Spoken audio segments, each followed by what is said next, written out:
அண்மை செய்தி. விஜய் தனது வேட்புமனுவில் சொத்து விவரங்களை மறைத்ததாக தொடரப்பட்ட வழக்கு தற்போது தள்ளுபடி செய்யப்பட்டிருக்கிறது. வேட்புமனுவில் மனைவிக்கு ரூபாய் 12.60 கோடி கடன் கொடுத்ததாக குறிப்பிட்டுள்ளது குறித்து ஆய்வு செய்ய கோரிய வழக்கு தற்போது தள்ளுபடி செய்யப்பட்டிருக்கிறது. பெரம்பூர் தொகுதி வாக்காளர் வெங்கடேஷ் என்பவர் தொடர்ந்த வழக்கை தள்ளுபடி செய்திருக்கிறது சென்னை உயர்நீதிமன்ற அமர்வு.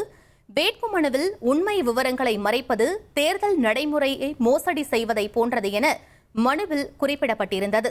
தற்போது வேட்புமனுவில் மனைவிக்கு ரூபாய் 12.60 கோடி கடன் கொடுத்ததாக குறிப்பிட்டுள்ளது குறித்து ஆய்வு செய்ய கோரிய வழக்கு தற்போது தள்ளுபடி செய்யப்பட்டிருக்கிறது. இந்த உத்தரவை சென்னை உயர்நீதிமன்றம் பிறப்பித்திருக்கிறது. கூடுதல் விவரங்களை எமது செய்தியாளர் சுரேஷ் வழங்கிட கேட்கலாம். சுரேஷ், இந்த வழக்கின் பின்னணி என்ன? மேலும் இந்த உத்தரவு தொடர்பான முழு விவரங்களை பதிவு பண்ணுங்க. வணக்கம். சென்னை, பெரம்பூர் மற்றும் திருச்சி கிழக்கு தொகுதிகளில் போட்டியிடக்கூடிய தாவேகா தலைவர் விஜய் வேட்புமனுவில் 2 தொகுதிகளுக்கும் இடையில 100 கோடி ரூபாய் வித்தியாசத்துடன் சொத்து கணக்குகளை தாக்கல் செய்ததாக கூறி அது சம்பந்தமாக வருமான வரித்துறை விசாரிக்க வேண்டும் என்ற கோரிக்கையுடன் ஏற்கனவே உயர்நீதிமன்றத்தில் ஒரு வழக்கு தாக்கல் செய்யப்பட்டிருக்கிறது. இந்த சூழலில் தற்போது தன்னுடைய மனைவி உள்ளிட்டோருக்கு குடும்பத்தினருக்கு பெருந்தொகை கடனாக வழங்கியுள்ளது குறித்து அவர் தாக்கல் செய்திருக்கக்கூடிய வேட்புமனுவில் வழங்கியிருப்பதாக தெரிவித்திருக்கிறார்.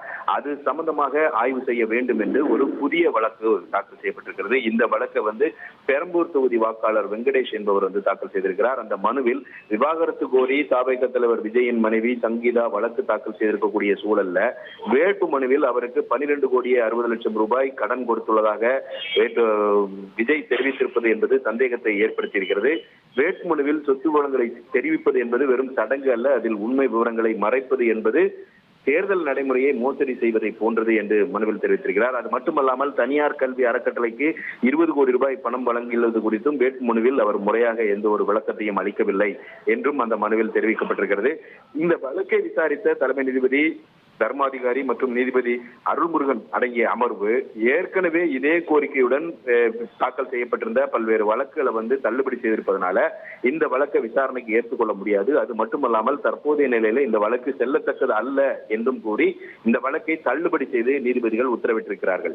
1,28,00,000 மனங்களை வென்ற தந்தை டிவி யூடியூப் சேனல். தவிர்க்க முடியாத தம்ப்நெயில், கலக்கலான கான்டென்ட்ஸ். நீங்களும் இந்த குடும்பத்தில் இணைய இப்பவே சப்ஸ்கிரைப் பண்ணுங்க.